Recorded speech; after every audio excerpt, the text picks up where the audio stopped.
মান আমিলা বিহি উজিরা, যারা কোরআন দিয়ে আমল করবে এদের পুরস্কার আল্লাহ নিজের হাতে দান করবেন।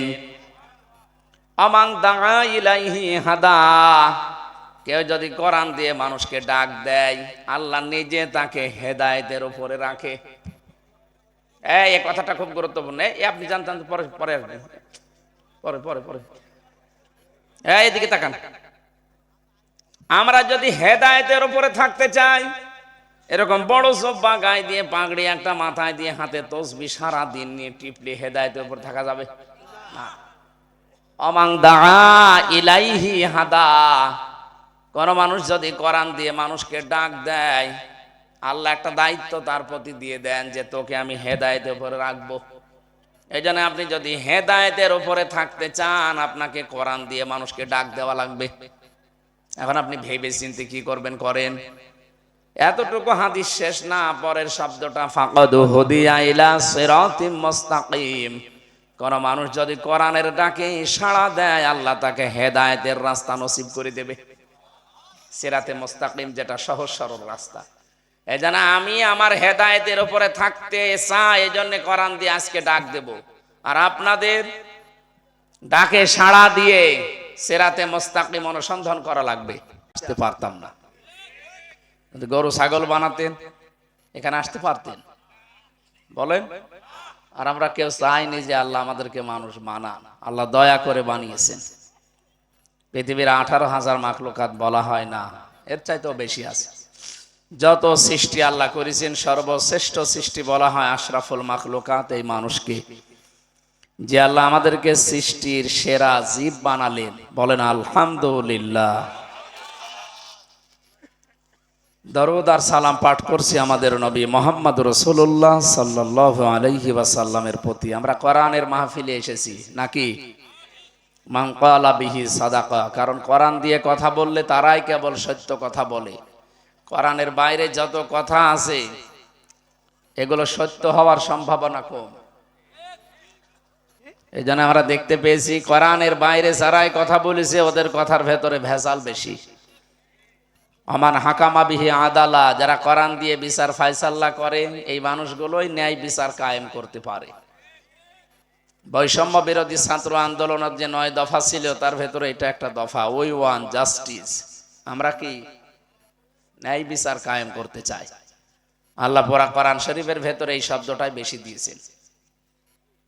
আমি আজকে দুপুর বেলা আলোচনা ছিল আমার গায়ে বান্ধা, ওখানে আমার আদলের উপরে আলোচনা ছিল। ওয়াইদা হাকামতুম বাইনান নাস আন তাহকুমু বিল আদলি, মানুষের ভেতরে যখন বিচার করবা, মীমাংসা করবা, তখন ন্যায় বিচার করবা। এই নির্দেশ কার? হাদিস হচ্ছে যতক্ষণ বিচারপতি ন্যায় বিচারের সাথে থাকে ততক্ষণ আল্লাহ তার সাথে থাকে। যদি বিচারপতি বা বিচারক যারা, জজ যারা, এরা যদি ন্যায় বিচার থেকে নিজের মন মতো বিচারের দিকে চলে যায়, অবিচার করে, তখন ওইটা আল্লাহ ঘুরিয়ে ওর প্রতি সমর্পণ করে দেয়। এর বাস্তব প্রমাণ কালামানিক। এই কথা বলে না কেন? ও যে সারা জীবন বিচার করেছে, এটা যে অবিচার এ প্রমাণ নিজেই। ওরে আল্লাহ এখন সেই বিচার উল্টা করে শোধ দিচ্ছে। আরো বাংলাদেশে যারা অবিচার করেছেন রাষ্ট্রীয় বিভিন্ন দায়িত্বে থেকে, আপনাকে আল্লাহ ঠিক খাপের খাপ দেখাবে। নয়তো আবার কোরআন শরীফে আল্লাহ যা বললেন এটা মিথ্যা হয়। বলেন আমান আসদাকু মিনাল্লাহি কিলা, আল্লাহর কোরআনের চাইতে সত্য কথা কোনোদিন কোনো জায়গায় নেই, আর কেউ বলতেও পারে না। সুতরাং উনি যা বলেছেন ওটা 100% প্রতিফলন হবে। বাস্তবতায় এইটা যারা নিজেরা অবিচার করছেন, এইটা যদি সত্যি অবিচার হয়ে থাকে, যেহেতু আল্লাহ আপনার সাথে আর নেই, এটা ঘুরিয়ে আপনাকে দুনিয়ায় আল্লাহ আপনার প্রতি এটা দেখাবে, তারপরে আপনার মরণ হবে। আমাকে রিমান্ডে নেওয়ার জন্য যে ম্যাজিস্ট্রেট এই আমার সাথে ধোঁকাবাজি করেছিল, আমার বলছে হুজুর আপনি সই করে দিয়ে চলে যান, আপনার অসুবিধা নেই, আপনি 3 মাস পরে বের হয়ে চলে যাবেন। আমি বললাম এই মামলায় 3 মাস আর কি, দেখতে দেখতে চলে যাবে। কিন্তু উনি যে সমস্ত বিষয়গুলো 164-এ লিখে নিয়েছিলেন একটাও আমার কথা না, প্রায় 11-12টা পয়েন্ট ছিল, সব দেশের বিরুদ্ধে, আকিস গ্রুপের বিরুদ্ধে, জামাতি ইসলামের বিরুদ্ধে এগুলো লিখে লিখে আমার বসে সই করে দিন। আপনার পড়ার দরকার নেই, নিচে আপনার বউ আপনার ছেলে মেয়ে কান্নাকাটি করছে, আপনি তাড়াতাড়ি চলে যান। ওর কথা বিশ্বাস করে আমি তো জানতাম না যে 164 কি, সই করে দিলাম। পরে এসে আমার উকিল আমারে বলছে আপনি কি করলেন। ওরা তো আপনার মুখ থেকে কথাটা স্বীকার করিয়ে নিয়েছে, এই এই লিখিত তাও, এটা এখন আর হয়তো জামিন দেবে না। 3 বছর কেটে গেল, 3টা বছর আমার জীবন থেকে এরা নষ্ট করে দিল। এই জন্য বলছে যে বিচার পর্যায়ে যে ম্যাজিস্ট্রেট এই যে অবিচারটা করলো, ও যদি না করতো হয়তো ওরে শাস্তি দিত, কারণ যারা দায়িত্বে আছে ওরা তো ওর চাইতে বড় শয়তান, ওরা হয়তো ট্রান্সফার করে দিত। তা আপনি ট্রান্সফার হয়ে যেতেন, তাই বলে আপনি একটা মানুষকে জেনে শুনে বিপদে ফেলে দেবেন। আপনি নিজেই বলছিলেন যে হুজুর আপনার কোনো দোষ নেই, আমরাও জানি, এই জন্য আপনি সই করে বাড়ি চলে যান। তা আপনি কি করলেন, এমন একটা ফ্যাকড়ায় ফেলে দিলেন আমারে, আপনাকেও আল্লাহ ছাড়ে নাই। আমি জেলখানায় যাওয়ার কয়েকদিন পরে দেখছি জেলের ভেতরে ঘুরে বেড়াচ্ছে। কে স্যার আপনি এখানে? আমার বউ মামলা দিয়েছে। ঠিক করিস, শয়তানটা ঠিক করেছে। ওর বউ মামলা দিয়েছে যৌতুকের মামলা। কিসের মামলা? ও আমারে দিয়েছে জঙ্গি মামলা, আর ওরে দিয়েছে ওর বউ যৌতুকের মামলা। 6 মাস না কতদিন জেলে ছিল, এরপরে ওর বউ মামলা তুলে নেওয়ার পরে বের হয়েছে। দেখেছেন আল্লাহ একেবারে খাপের খাপ মিলিয়ে দেয়নি।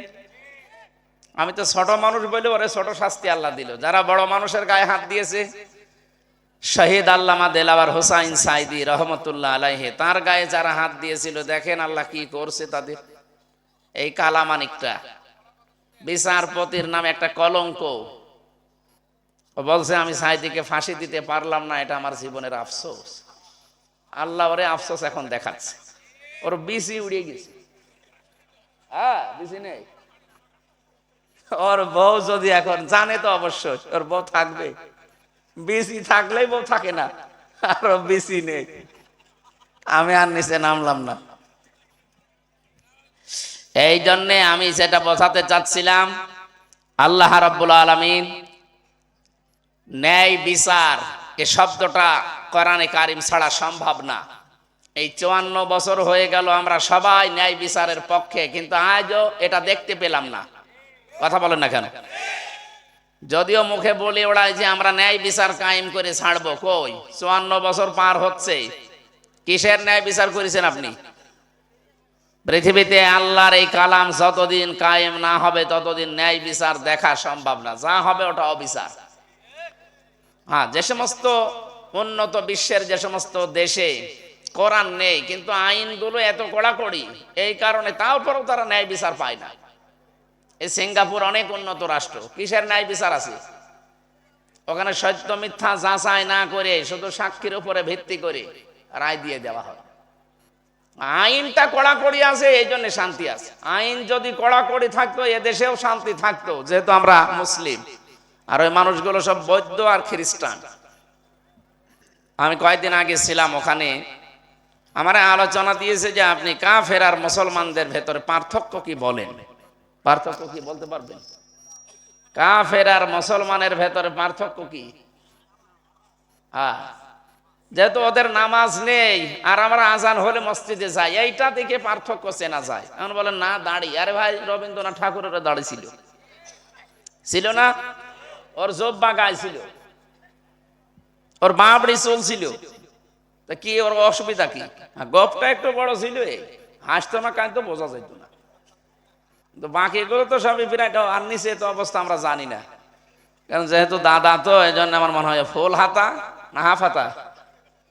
আমরা কি? আমরা ফুল হাতা, আমরা হাফ হাতা। ওইটা ফুল হাতা ছিল হয়তো। বাস্তবতা কি বললেন যে আপনি তার দাড়ি দেখে, তার পাগড়ি দেখে, তার পাগড়ি না কি বলে, এই যে বাবড়ি, সোল বাবড়ি দেখে আপনি জব্বা গায়ে দিত, এইটা দেখে যদি মনে করেন না এ মুসলমান, মুসলমান হবে? মুসলমান আর কাফেরের ভেতরে পার্থক্য হচ্ছে নামাজ। আমি সূরা আনকাবুতের 45 নম্বর আয়াতের ব্যাখ্যা করেছিলাম সিঙ্গাপুরে, যে এই কারণে আল্লাহ নামাজ দিয়েছেন মুমিন আর কাফের পার্থক্য করার জন্য। ওই শয়তানরা সকালবেলা আমার নামে মামলা দিয়েছে, যে ইনি আমাদেরকে কাফের বলে গালি দিয়েছে। কাফের কি একটা গালি নাকি? আপনি যা করেন ওইটার নাম কাফের। কাফের মানে অস্বীকার করা। সত্যকে সত্য জানার পরে যারা অস্বীকার করে এরা কি? এই যে যারা চাষ করে খায়, কৃষক, এদের আরবি কি? কাফের। কি জানেন না আপনারা কেউ? যারা চাষ করে খায় এদের আরবি নাম কি? হ্যাঁ, কাফের।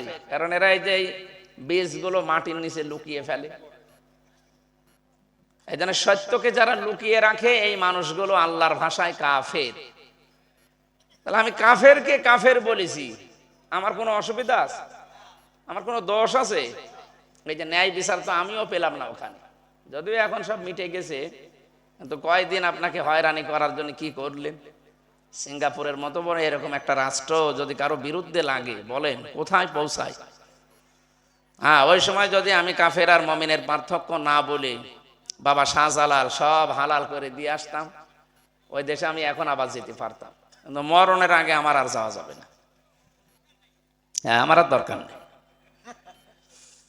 আমার ভাইরা, এজন্য কোরআনে কারীম দিয়ে যারা বিচার এই পৃথিবীতে করতে পারবে তারাই শুধু ন্যায় বিচার করতে পারবে, তাছাড়া 100 ভাগ সম্ভব না। আল্লাহ আমাদেরকে যেন তৌফিক দেন, আমিন। আপনার ঘোষক কে ছিল যেন আমি জানি না, উনি যে বললেন না দল মত নির্বিশেষে আমাদের এই অনুষ্ঠান, আমরা কোরআনে কারীম থেকে যে আয়াত পড়েছি দল মত নির্বিশেষে এখান থেকে তাফসীর করব ইনশাআল্লাহ। অধিকাংশ অনুষ্ঠানগুলোতে দলীয় কায়দায় কথা বলা হয় না, এখানে কোনো দল বিদল নেই। হ্যাঁ, দল যেটা করা দরকার কোরআন কেন্দ্রিক, ওই কথা তো আগে জানা লাগবে। না জানলে তো আপনি ভুল দলে চলে যাবেন। পৃথিবীতে দল আছে মাত্র 2টা। যত দলই আমরা দেখতে পাই, দল আসলে কয়টা? হিজবুল্লাহ আর হিজবুশ শায়তান। হিজবুল্লাহ মানে আল্লাহর দল, হিজবুশ শায়তান মানে শয়তানের দল। যে কোনো এক দলে আপনাকে থাকা লাগবে। আল্লাহর দলে থাকলে আপনি সফল হতে পারবেন, শয়তানের দলে গেলে আপনি বিফল হয়ে যাবেন। কথা বোঝা গেছে না? এবার আসেন, সূরা সফ 14টা আয়াত আছে, মদিনায় নাযিল হয়েছে। 2টা রুকু আছে, আমরা একটা মাত্র আয়াত তেলাওয়াত করেছি। আয়াতের নাম্বার 7। কোন সূরা জানো? সফ। সফ মানে কাতার। সফ মানে কি? এটা নামাজের কাতার না, এটা নামাজের কাতার না, এটা জিহাদের কাতার। রব্বুল আলামিন 4 নাম্বার আয়াতে জানিয়েছেন, ইন্নাল্লাহা ইউহিব্বুল্লাযীনা ইউকাতিলুনা ফি সাবিলিহি সাফফান কান্নাহুম বুনিয়ানুম মারসুস। অবশ্যই আল্লাহ তাদেরকেই ভালোবাসেন যারা জমিনে সীসা গলা প্রাচীরের মতো কাতারবদ্ধ হয়ে আল্লাহর দ্বীনকে জমিনে কায়েম করার জন্য যারা চেষ্টা চালায়। পৃথিবীতে যত কাতার আছে সব চাইতে 2টা কাতার আল্লাহর কাছে বেশি পছন্দনীয়। একটা হচ্ছে জিহাদের কাতার, আর একটা নামাজের কাতার। নামাজের যে কাতারের কথা আমরা শুনি, হাদিসে এসেছে এই কাতারটা দিয়ে আল্লাহ 27টা বিষয় আমাদেরকে জানাতে চেয়েছেন। অথচ আমরা 5 বার যাই দিনে কাতার সোজা করো, ইমাম সাহেব বলে না? আমি যতবার নামাজে কাবা শরীফে আর মসজিদে নববীতে গেছি, প্রত্যেকবার আকামত শেষ হয়ে গেলে ইমাম সাহেব এটা 3 বার বলে। আরবিতে বলে, বাংলা হচ্ছে কাতার সোজা করো। চিন্তা করেছিলাম ওই সময় যে বারবার এক কথা সাদা বলার দরকার কি। এখন দেখছি না, সব এই কাতারের ভেতরে নিমজ্জিত। আল্লাহ কাতার সোজা করো বলতে জানিয়েছেন। এটা শুধু নামাজের এই কাতার না, নামাজের এই কাতার এটা আপনি পরিবারে, সমাজে, রাষ্ট্রে, পৃথিবীতে নিয়ে যাবেন। এখন 57টা মুসলিম রাষ্ট্র, আজ বিশ্বে যারা আজ আল্লাহর ঘর মসজিদ পর্যন্ত ভেঙে দিচ্ছে, এদের এত সাহস হতো না যদি আমাদের কাতার ঠিক থাকতো। আজকেও সকালে আল্লাহর ঘর মসজিদ তারা ভেঙে ফেলেছে, বলছে নাকি ওখানে 500 বছর আগে মন্দির ছিল। বিশ্বের বিভিন্ন দেশে আমরা দেখি তারা মাটির নিচে তেল পায়, গ্যাস পায়, স্বর্ণ পায়, লোহা পায়, আর এই শয়তান নামে কলঙ্ক, শয়তানও ওদের ঘৃণা করে। শয়তান নামে কলঙ্ক, প্রতিবেশী নামে নিকৃষ্ট এই জাতি, এরা নাকি এখন মসজিদের নিচেই নাকি মন্দির পাচ্ছে। যতগুলো মসজিদ ভেঙ্গেছে এই 5 তারিখের পর থেকে, বিশেষ করে সব এই ভুয়া ধোয়া তুলে, কি ধোয়া, ভুয়া ধোয়া তুলে এরা এই মসজিদগুলো ভাঙছে। মুসলমানদের 200 কোটি মুসলমান এখন ওলমাদের কলিজায় এখন কিন্তু রক্তক্ষরণ হচ্ছে। এটা একেবারেই বন্ধ হয়ে যেত যদি 57টা মুসলিম রাষ্ট্র সব কাতার সোজা করে ফেলতো। আমাদের দেশ থেকে হালকা একটু ট্রান্স দিয়েছি, এতেই দাদার ধুতি খুলে যাচ্ছে। কয়েকদিন আগে, 3 দিন আগের বর্ণনা আপনারা দেখেছেন, ডোনাল্ড ট্রাম্প ঘোষণা দিয়েছে 16 লাখ ভারতীয় আছে, আমি জানুয়ারির 20 তারিখে শপথ নেব, এরপরে দেশ থেকে 16 লক্ষ ভারতীয়কে ভারতে পাঠিয়ে দেব। আমার মনে হয় দাদার ধুতি না নিচের প্যানও থাকবে না। 16 লাখ, টের পাচ্ছেন? আজকেও 2 জনকে পিটিয়ে আইসিইউতে পাঠিয়েছে, যাদের কারণে বাংলাদেশের সাথে ওদের সম্পর্ক খারাপ, ওদের ওই দলের এমপি কে। জনগণ এখন মাঠে নেমে পড়েছে অলরেডি রাস্তায়, কারণ অধিকাংশ বর্ডারে বাংলাদেশে ওদের পেঁয়াজ আর আলু পৌঁছে যাচ্ছে। আমাদেরকে বলেছিল ওদেরকে না খেয়ে থাকা লাগবে, আমরা তো ওদেরকে রিজিকের মালিক মনে করি না, আমাদের রিজিকের মালিককে। যেই জাতির বছরে 1 মাস না খেয়ে থাকা ফরজ, তাদেরকে ওরা খাবারের ভয় দেখায়। আজকে আমরা উল্টিয়ে ওদেরকে ভয় দেখিয়ে অলরেডি দিয়েছি। কথা বলেন ঠিক কিনা? পৃথিবীর মানুষের দিকে তাকালে আমরা কত কিছু আবিষ্কার পাই, ও শয়তানদের কোনো আবিষ্কার নেই, শুধু মসজিদ ভাঙা ছাড়া। আপনাদেরকে আমরা স্মরণ করাচ্ছি, যেহেতু প্রতিবেশী, এই কারণে 1500 বছর আগে আল্লাহর ঘর ভাঙতে এসে কিন্তু আব্রাহা কাসফিম মাকুল হয়ে গেছে। কি? ফাজালাহুম কাসফিম মাকুল, ভূষি হয়ে গেছে, ভূষি। এই ঘরও কিন্তু আল্লাহর ঘর। বাবরি মসজিদ কার ঘর? কাবা শরীফ হচ্ছে ইনজিল, আর এগুলো সব বগি।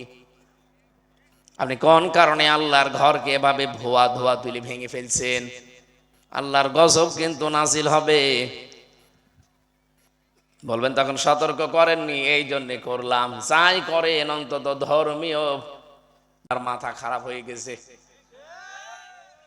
হকার নামে কিছু সাংবাদিক আছে, মলম বিক্রেতা, এদেরকে এখন লাগিয়ে দিয়েছে যে বল আমরা কিন্তু চট্টগ্রাম নিয়ে নেব। দাদা, আপনারা কি আমাদের কাছে যৌতুক চাচ্ছেন? আর মেয়ে তো পালিয়ে গেছে, যৌতুক কিসের? পালানো মেয়ের আবার যৌতুক লাগে? ও বিয়েই তো আমরা মানি না। কথা বলে না কেন? বিয়ে আমরা মানি। যার সাথে এতদিন বলতো স্বামী স্ত্রীর সম্পর্ক, ওর সাথে তো বিয়ে হওয়া যায়, কারণ তার হাতে ফুল হাতা, আমাদের হাফ হাতা। ফুল হাতার সাথে হাফ হাতা যায়, এটা আমি বানালাম।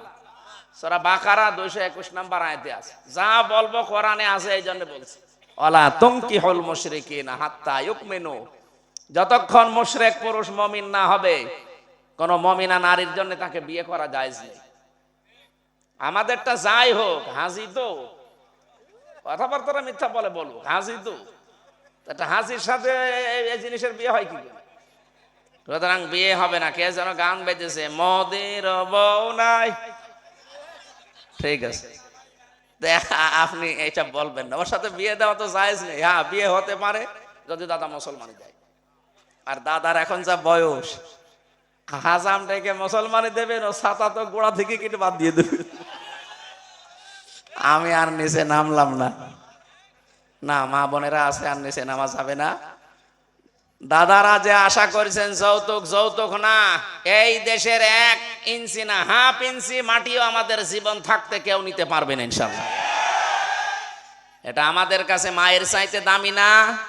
মায়ের দিকে খারাপ নজরে তাকালে যেমন চোখ তুলে নেওয়া হয়, এদেশের 1 ইঞ্চি মাটির দিকে কেউ ওই রকম নজরে তাকালে অন্তত চোখ তুলে নেওয়া হবে। এমনি যা করছেন করেন, সাবধান করলাম আপনারা আল্লাহর ঘর ভাঙতেছেন, বিপদ আসবে এই জন্য সতর্ক করলাম। তখন বলবেন আমরা জানতাম না, আপনার পূর্বপুরুষ এই করে একবার ধরা খেয়েছে। আব্রাহা কে বলেন না কেন, ওর পূর্বপুরুষ না, ধরা খায়নি একবার, আপনিও খাবেন।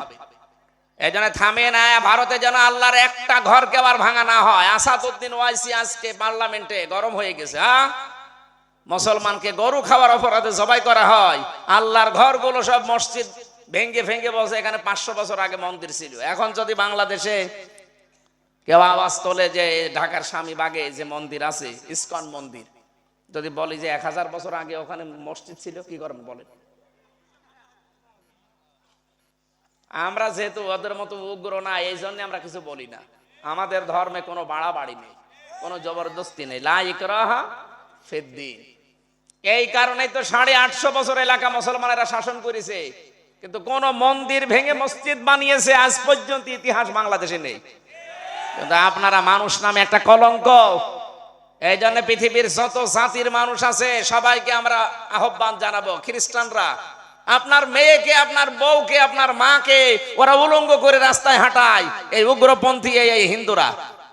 সব হিন্দু খারাপ না, উগ্র যারা তাদেরকে বলছি। কি কথা বলে না কেন? আর আমাদের তো যা করছেন আর বলার বাইরে। আজকেও 2টা মেয়েকে, মুসলমান মেয়েকে ধর্ষণ করেছে, করার পরে লজ্জা স্থানে ওরা পাথর ঢুকিয়েছে। সহ্যের বাইরে চলে যাচ্ছে আমাদের। এই জন্য আহ্বান জানাচ্ছে আপনারা থামবেন। আপনারা বলাও ঠিক না, কারণ ওরা যে জাতি, এই আপনি বলে সম্মান দেওয়া ঠিক না। তোরা থামবি, তুই তোকারি করা ছাড়া ওদের উপায় আছে? সম্মানিত মানুষ হলে সম্মান দিতাম। মানুষ নামে কলঙ্ক। এ পৃথিবীতে বেঁচে থাকার অধিকার এই উগ্রপন্থী হিন্দুদের নেই, এটা রেকর্ড হচ্ছে, আমি জানি। আপনাদেরকে আমি সতর্ক করছি। আমিরে জামাত ডাক্তার শফিকুর রহমান ঘোষণা দিয়েছেন, এ দেশের 1 ইঞ্চি না, হাফ ইঞ্চি মাটি যদি নেওয়ার কেউ ষড়যন্ত্র করে, এদেশের 18 কোটি মানুষের যদি জীবন দেওয়া লাগে না, 18 কোটি 36 কোটি দাদা নিয়ে মরবে। কি 2 হাতে 2 জনকে মেরে ফেলা যাবে না? যেন আমাদের দেশের দিকে উল্টাপাল্টা নজরে তাকাবেন না, আমাদেরকে শান্তিতে থাকতে দেন। আপনাদের সাথে আমাদের কোনো সম্পর্ক নেই। ডক্টর মোহাম্মদ ইউনূস ঘোষণা দিয়েছে ব্যবসায়িক যত লেনদেন সব বাদ। আমরা এখন পাকিস্তানের সাথে, তুরস্কের সাথে, চীনের সাথে ব্যবসা করব। কারণ দেখেন ওদের আশপাশে যত রাষ্ট্র, একটার সাথে ওদের মিল নেই। পাকিস্তানের বর্ডারে ওরা মার খায়, চীনের বর্ডারে মার খায়, আফগানের সাথে একটা বর্ডার আছে চিকন, ওখানেও মার খায়, মায়ানমারেও মার খায়, নেপালে মার খায়, ভুটানে মার খায়। এতদিন আমাদের কন্যা ছিল, এই জন্য আমাদেরও মারত। কন্যা নেই, আমাদের এখন আর মারতে পারবেন না। এই জন্য আমরা চাই কাতারের শিক্ষা পৃথিবীর মুসলমানেরা এখন যেন খুব তাড়াতাড়ি নেয়। এটা নেই, এই কারণে আজ তামাম দুনিয়ায় 200 কোটি মুসলমান থাকার পরও আমরা আজ লাঞ্ছিত, মার খাচ্ছি। একবার যদি 200 কোটি মুসলমান এই 57টা দেশ থেকে আওয়াজ তুলতো যে আল্লাহর ঘরে যদি আর একটা ইটের গায়ে হাত দেওয়া হয়, ভারত কিন্তু উড়িয়ে দেওয়া হবে, ও দাদারা বাপ বলতো। আমি ভারতের বহু প্রদেশে ঘুরেছি, আমি জানি ওদের অবস্থান। সবচাইতে বেশি ভয় পায় এই শয়তানরা মরণকে, একেবারে জুজুর মতো থাকে। ওয়ালা তাজিদান্নাহুম আহরাসান নাসি আলা হায়াতি ওয়া মিনাল্লাযিনা আশরাকু, সূরা বাকারার ভেতরে আছে। আল্লাহ লামে তাকিদ নুনে সাকিলা দিয়েছেন। অবশ্যই আপনি তাদেরকে দেখতে পাবেন এই পৃথিবীতে যারা মুশরিক, ওরা সবচাইতে বেশি ভালোবাসে জীবনকে আর ভয় পায় মৃত্যুকে। আর আমরা যারা ঈমান আছে, আমাদের হালকা পাতলা যায় আছে, আমাদের কোনো ভয় নেই মরণে। আমরা জানি খালি এই দুনিয়া ছাড়তে দেরি, আল্লাহ আমাদের বাগান দেবেন। আল্লাহর বাগানের নাম কি বলেন তো? আমরা তেলাওয়াত করেছি যেখান থেকে সূরা সফ, কাতার বদ্ধ হওয়া দরকার। কাতারের প্রথম শিক্ষা এক হওয়া লাগবে। কি এই দেশে দেখেন কত কাতার আমরা নামাজে যে সোজা করি, অথচ বিভিন্ন দলের লোক সেখানে আছে। আওয়ামী লীগ, বিএনপি, জামাতীয় পার্টি, জামাত ইসলাম, শিবির, যাই বলেন, কাতারে দাঁড়ালে সব এক। কেউ কি বলে এই তুই বিএনপি করিস, পেছনে যা, বলে? ওখানে যেমন নামাজে কাতারবদ্ধ হয়ে একেবারে এক হয়ে গেলেন, এইটা এখন বাইরে নিয়ে আসা লাগবে। বাইরে যদি সত্যি কাতারের এই শিক্ষা আমরা নিয়ে আসতে পারি, বাংলাদেশে চাঁদাবাজিও বন্ধ হয়ে যাবে। গতকালকে গাইবান্ধাতে সাঘাটায় চাঁদাবাজি করার জন্য মরেই গেছে একজন। ওই লোকটা মনে হয় মরে গেছে, আমি শুনলাম মরে গেছে, মাথায় দিয়েছে কোপ। কারা করছেন এগুলো আমরা কিন্তু জানি। উস্কানিতে পা দেওয়া যাবে না, কারো উস্কানিতে পা দেওয়া যাবে না। একবার উস্কানিতে পা দিয়ে পেছনে কিরম লাল হয়েছে গোপালগঞ্জে দেখেননি? ওই সময় গোপালগঞ্জ থেকে ঢাকায় আসলে শুনতাম বাসে আসবেন, বসে আসবেন 300 টাকা, দাঁড়িয়ে আসলে 1000 টাকা। এত পিটানো পিটিয়েছে, বসার কায়দা নেই, বানরের পেছনের মতো লাল হয়ে গেছে। ওই রকম উস্কানিতে আমরা পা দিতে চাই? বলেন। এই জন্য যারা করছেন এখনো আপনারা কিন্তু নিষিদ্ধ, রাষ্ট্রীয়ভাবে আপনারা নিষিদ্ধ। তাবলীগ জামাতের নাম বলে আপনারা 4 জন মুসলমানকে জবাই করেছেন। এই কথা বলে না কেন? কার ইশারা এগুলো হচ্ছে সব আমরা জানি। ওরা চাচ্ছে এই দেশে বিভিন্ন হট্টগোল বাঁধিয়ে ইউনূসের মাথাটা খারাপ করে দিতে। অত পাগল না ইউনূস, কিন্তু দোয়া ইউনূসও জানে। লা ইলাহা ইল্লা আনতা সুবহানাকা ইন্নী কুনতু মিনাজ জালিমিন। গত পরশু দিনের ছবি দেখেননি? মাথায় কি টুপি দিয়েছে আল্লাহর ওলি? না, শিক্ষিত মানুষ তো মাথা ঠান্ডা, এমনি কিছু বলে না। যদি একটা কথা 2 দিন পরে বলে, মনে করবেন ওর ভেতরে কিছু আছে। দাদাদেরকে শুধু বলেছিল যে 7 সিস্টার থাকবে না, ওদের মাথা খারাপ হয়ে পায়খানা বন্ধ হয়ে গেছে। যে 7 সিস্টার থাকবে না, তার মানে ও কত দূর, ওর দড়ি কিন্তু এখানে সেখানে বাঁধা না, অনেক উপরে বাঁধা আছে। বড় মাপের খেলোয়াড় একজন, ঠান্ডা মাথায় খেলে। কি কথা বলে না কেন? বড় মাপের খেলোয়াড় দেখবেন যারা, ওরা বেশি সারা ক্রিজ দৌড়িয়ে বেড়ায় না, সারা এলাকা শুধু এক জায়গায় বেশিরভাগ দাঁড়িয়ে থাকে, সুযোগ আসলে গোল দিয়ে দেয় মেসির মতো। উনি ওই রকম। মেসি পর্যন্ত তার সাথে ছবি তুলতে, সেলফি তোলার জন্য লাইনে দাঁড়িয়ে থাকে। অনেক ওসা মানুষ এবং বিচক্ষণ মানুষ, তাকে আমরা সময় দিতে চাচ্ছি। সংস্কার করার জন্য আমরা এই দেশটা আপনাদের হাতে দিয়েছি। খুব তাড়াতাড়ি একটা সংস্কার করেন, যেন রাষ্ট্রীয় প্রতিষ্ঠানগুলো মজবুত হয়। কারণ এতদিন রাষ্ট্রীয় প্রতিষ্ঠানগুলো সব ভেঙে ফেলেছে, একটা প্রতিষ্ঠানেরও মাজা নেই। কথা বলে না কেন? নির্বাচন কমিশনে যারা ছিল ওদের মাজা ছিল মেরুদণ্ডহীন। এই জন্য রাষ্ট্রীয় যত প্রতিষ্ঠান আছে ওদেরকে একটু সময় দিচ্ছি, এই কারণে যে আপনারা প্রতিষ্ঠানগুলো শক্ত করেন, মজবুত করেন। এরপর একটা ফেয়ার ইলেকশন দিয়ে এই দেশে জনগণের হাতে, সরকারের হাতে ক্ষমতা তো তুলে দিন। তাহলে ওই যে নির্বাচনের কারণে যে দুর্বিসন্ধিগুলো করছে, যারা পালিয়ে বসে আছে, এরা আর করতে পারবে না। আল্লাহ আমাদেরকে যেন তৌফিক দেন ওই পর্যায়ে পৌঁছার। বলেন আমিন। সংস্কার আরম্ভ হয়েছে না হয়নি? জালেমদেরকে সংস্কার করেন তাড়াতাড়ি, কোন জায়গায় জালেম থাকতে পারবে না। আমি প্রশাসনের সাথে 2 দিন আগেও একেবারে সর্বোচ্চ গোয়েন্দা বিভাগের কথা বলছিলাম। বলছে হুজুর আমরা খুব নিবিড় তত্ত্বাবধান করছি, দেশে পর্যবেক্ষণে রেখেছি কে কি করছে, চাঁদাবাজি করছো সব তাদের কাছে খবর আছে। কয়দিন পরে গোপালগঞ্জের মতো পিটিয়ে ভেতরে ঢুকিয়ে দেবে, জীবনে আর বের হতে পারবা না। এই জন্য সাবধান, কারা কি করছেন সব কিন্তু ওদের নখদর্পণে আছে। আপনি যদি চলেন ডালে ডালে, ও চলে পাতায় পাতায়। আমি তো রিমান্ডে যে এগুলো বুঝেছিলাম যে কত গভীর এবং সূক্ষ্মভাবে ওরা কাজ করে। ওরে বাবা বাবা, আমি জীবনে কল্পনাও করতে পারি নাই। আমি বসে আছি রিমান্ডে, অথচ আমার স্ত্রীর কাছে মাওলানা আমিরুল ইসলাম বেলালী ভাই জিজ্ঞাসা করেছে শুধু যে কোথায় ও, মানে কোথায় আছে আমি সঠিক জানি না। উনি শুধু বলে দিয়েছিলেন যে হামজাকে বলবা, যদি বলতে পারো ও যেন কথা কম বলে। এতটুকু ওই শয়তানরা রেকর্ড করে আমারে পরের দিন রিমান্ডে শোনাচ্ছে। অথচ আমি ভাবতেও পারি না যে আমার এই মোবাইলে সারা দুনিয়ার কেউ কল দিলে সেইটাই ওরা রেকর্ড করে শোনে, তাও দিয়েছে হোয়াটসঅ্যাপে। চিন্তা করেছেন কোন জায়গায় আঘাত দিয়েছে ওরা, কত সূক্ষ্মভাবে ধরছে। এই জন্য গোয়েন্দা বিভাগ যারা কাজ করছে তারা কিন্তু খুব পর্যবেক্ষণে রেখেছে। আপনাদেরকে আমি সাবধান করলাম, এরপরেও যদি আপনি চাঁদাবাজি চালিয়ে যান, চালান কিছুদিন, এরপরে ওই যে বিশ্বজিৎ হত্যার মামলার আসামি যেমন আমার সাথে ছিল শাওন, ওই লোকটা এখন সারাটা 30 বছর জেল। অথচ আবেগে পড়ে একজনের কথা শুনে কোপ দিয়ে বিশ্বজিৎকে বিদায় করে দিয়েছিল। এখন দলীয় লোকজন খবর নেয় না, না খেয়ে থাকার মতো। জেলের খাবার তো খেয়ে থাকা যায় না, বাইরের থেকে যদি কোনো টাকা পয়সা কেউ না পাঠায় ওখানে থাকা কিন্তু কঠিন। মানুষের লাথি গোতা, এই লাথি গোতা গাল মাইল খেয়ে থাকা লাগে। বলেন এর তো আর মা বাপ পরিচয় দেয় না, কিভাবে দেবে? 30 বছর জেল, বের হয়ে ওর মা বাপকে পাবে? আর ওর দলীয় লোকজনের পরিচয় নেই, এখন আর খোঁজ নেই, খালি ওর কাজটা হয়ে গেছে, শেষ। 30টা বছর এখন জেল খাটা লাগলে কি করলেন আপনি? কার উস্কানিতে পা দিয়েছিলেন?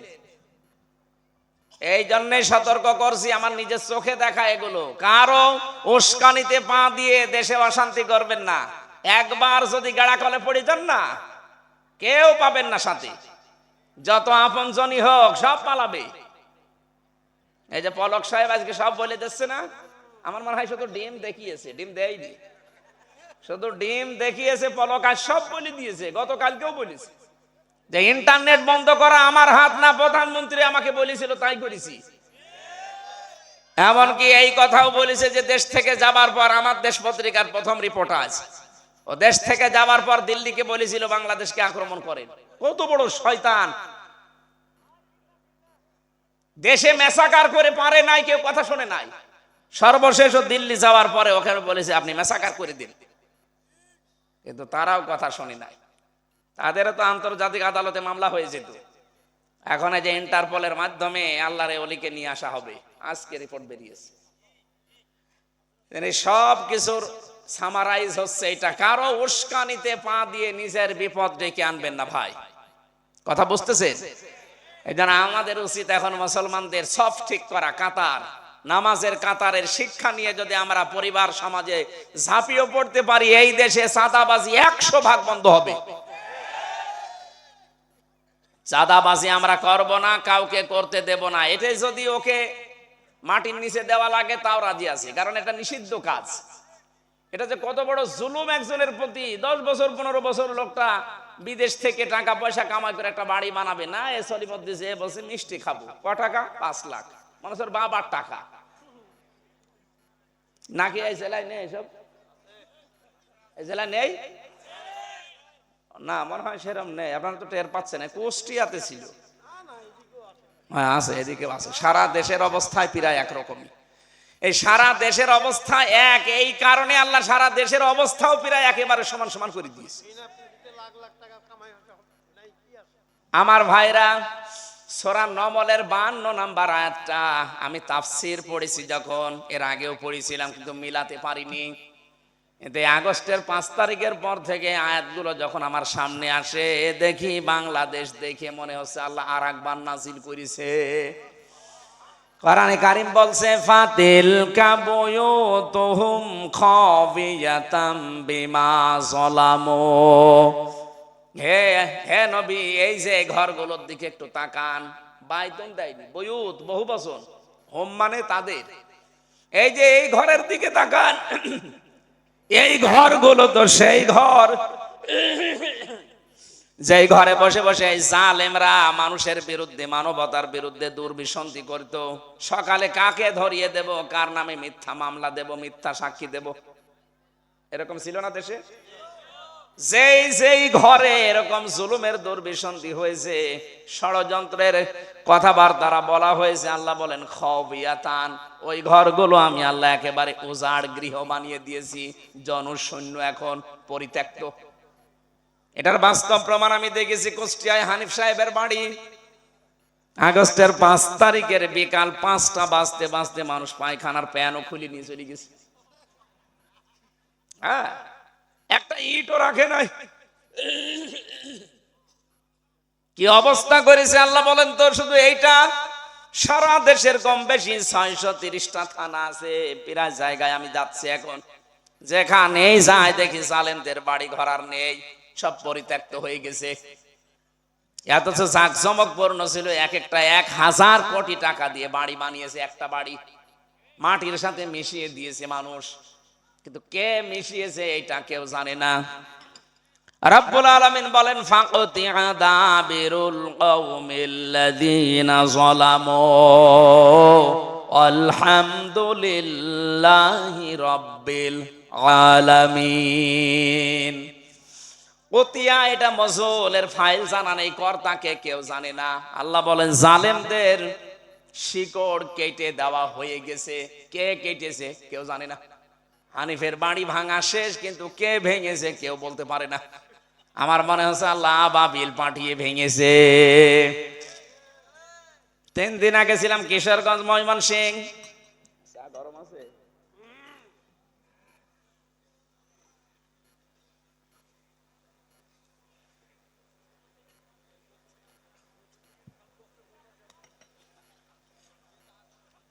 ড্রাইভার আমার দেখাচ্ছে, হুজুর এই যে এই ঘরটা, এটা জেলা অফিস ছিল জালেমদের। অথচ এই ঘরটার দিকে এখন তাকিয়ে দেখেন 4-5 জন একসাথে যাচ্ছে। দেখলাম 4-5 জন যাচ্ছে, কেউ বিভিন্ন দিকে মুখ করে বসাব করছে, মনে হচ্ছে জামাতবদ্ধ টয়লেট চলছে। এমনি আল্লাহ করেনি, এমনি করেছে। কারণ আছে না? কারণ কি? বিমা জলামু, এখানে জুলুম হতো। এই সেই ঘর যেখানে জুলুম করতো জালেমরা, দুর্বিসন্ধি করতো, আর এটা ছড়িয়ে দিত এলাকায়। কিচ্ছু জানে না, ঘরে ঘুমিয়ে আছে। সকালবেলা ঘুম ভেঙে দেখছে হাজতে, কি গো তুই গাছ কেটেছিস? কখন? স্বপ্নে। এইটা চলছিল দেশে। কারণ এই যে স্বপ্নের ভেতরে গাছ কেটেছে, এটা ওই অফিসে বসে বসে দুর্বিসন্ধি হতো। নওগাঁ জেলা কি মুক্ত ছিল? এখন আমাদের জন্য পরের আয়াতে আল্লাহ কিছু দিয়েছেন। আল্লাহ পাক বলেন ইন্না ফি যালিকা লাআয়াতাল লিকাউমিন ইয়ালামুন। ইন্না দিয়েছেন বক্তব্যের আগে, আবার মাঝে দিয়েছেন লাম, লামে তাকিদ।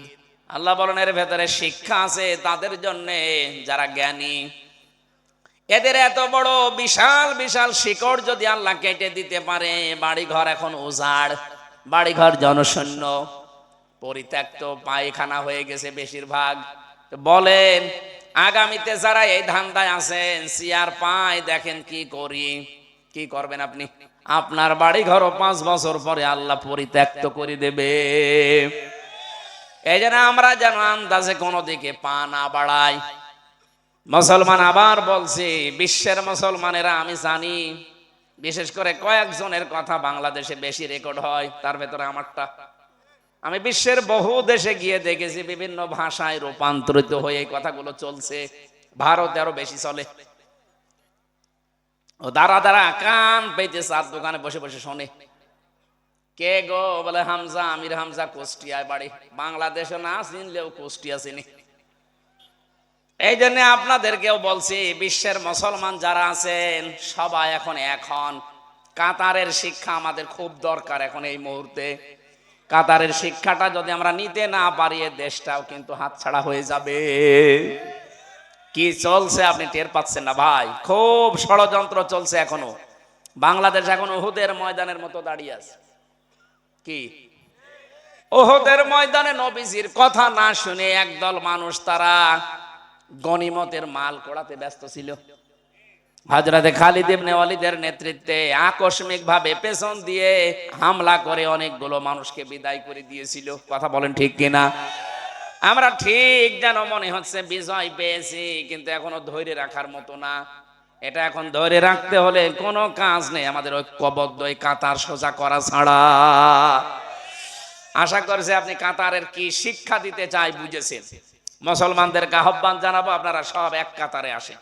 ছোটখাটো বিষয় এখন ভুলে যান, পরে ওগুলো নিয়ে মারামারি গন্ডগোল করা যাবে। আগে দেশটাই যদি না থাকে, আপনি জমিন না থাকলে চাষ করবেন কোথায়? কথা বলেন না কেন? আমার এই আকিজ গ্রুপের যিনি মারা গেছে, ওই যে শেখ মমিন উদ্দিন, আকিজের ছেলে, বাংলাদেশের সবচাইতে বড় তাফসির মাহফিল করতো খুলনা বেজেরডাঙ্গায়। যেই বছরই যেতাম আমারে বলতো, হামজা ভাই আপনি ময়দানটা একটু ঠিক রাখবেন, কারণ জমি যদি না থাকে এতে চাষ করব কোথায়? জমি ঠিক থাকলে 10 বছর পরও চাষ করা যাবে। কথাটা গুরুত্বপূর্ণ না? বলেন। বাংলাদেশে এখন ঠিক ওই অবস্থা দাঁড়িয়েছে। আগে দেশটা টাকান।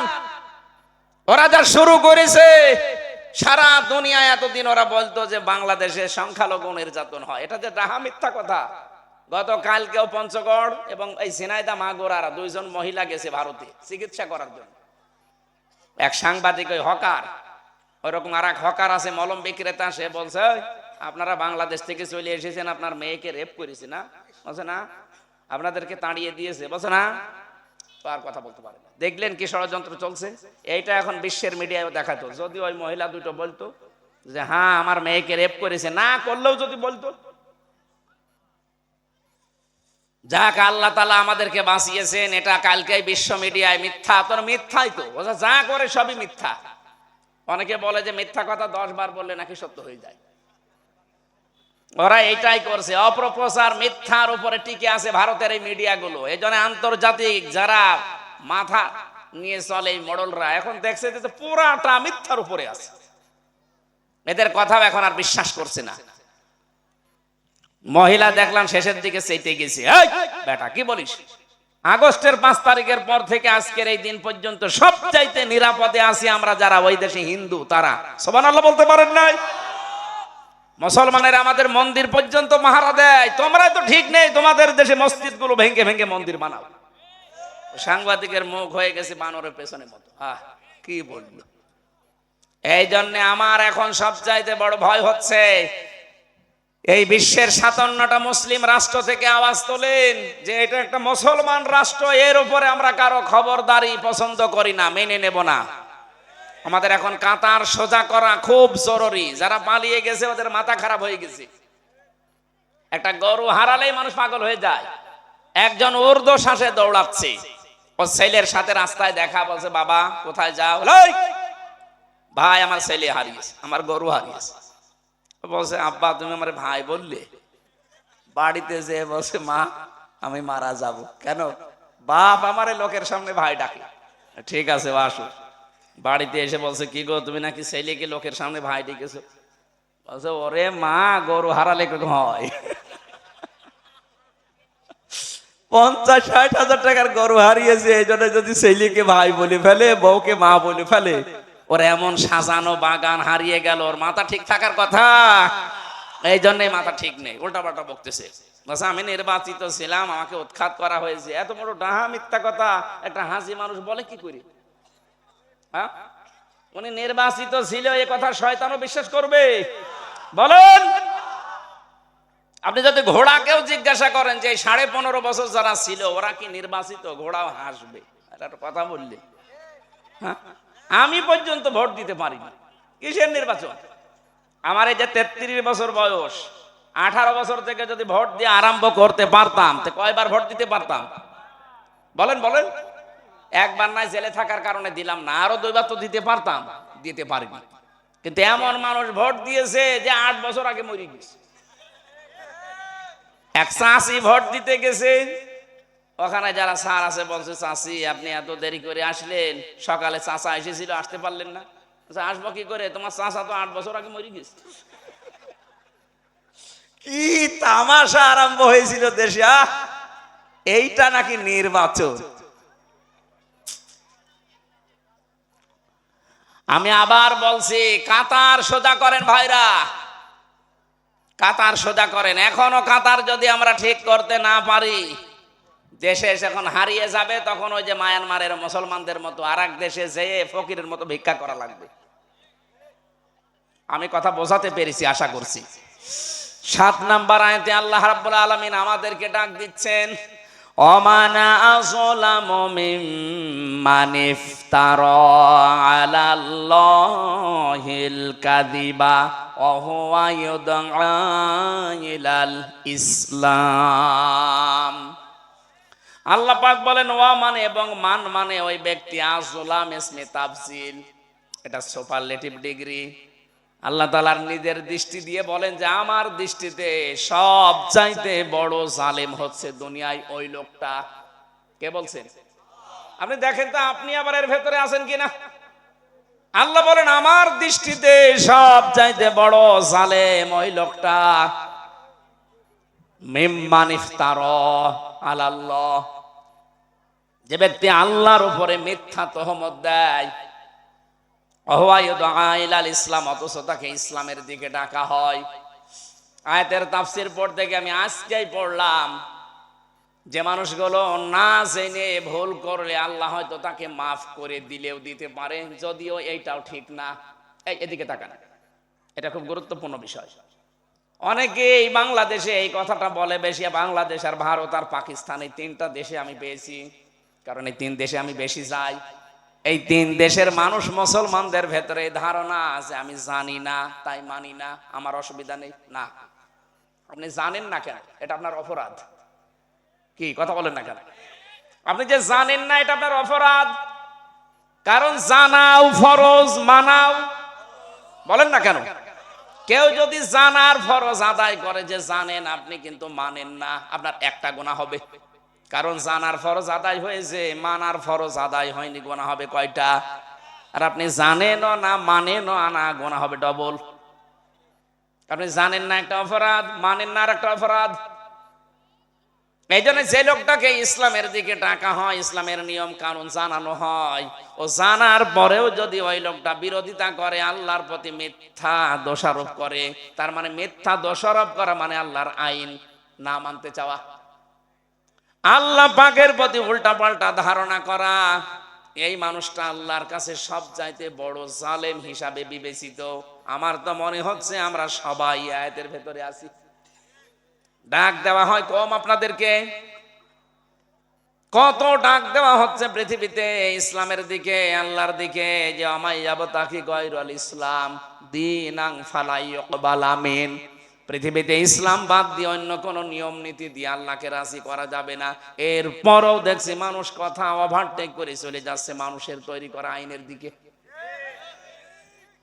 বাংলাদেশে আয়াতগুলো যদি আমরা সত্যি একটু মেনে নিতাম, 54 বছর লাগবে কেন ভাই? 54 ঘন্টায় তো 96% মুসলমানের দেশে কোরআন কায়েম হয়ে যাওয়ার কথা।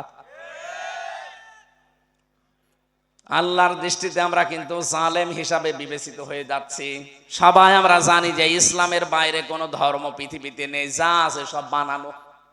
অন্য কেউ না জানুক, আমরা তো জানি। কথা বলেন না কেন? আমরা জানি না? জন্মের পর থেকে আপনাদেরকে জানাচ্ছি আমরা, ইন্নাদ-দীনা ইনদাল্লাহিল ইসলাম। আল্লাহর কাছে মনোনীত একটা দিন আছে, তার নাম, আরো জোরে বলেন, হযরতে ইয়াকুব নবী এবং আমাদের হযরতে ইব্রাহিম নবী, আমাদের জাতির পিতা, ইন্তেকালের আগে তারা সন্তানদেরকে ডাক দিলেন, ইয়া বুনাইয়া ইন্নাল্লাহা আসতাফা লাকুমুদ-দীনা ফালা তামুতুন্না ইল্লা ওয়া আনতুম মুসলিমুন। সূরা বাকারা 132 নম্বর আয়াতের শেষের দিকে আছে, এটা তাফসীরে ইবনে কাসির।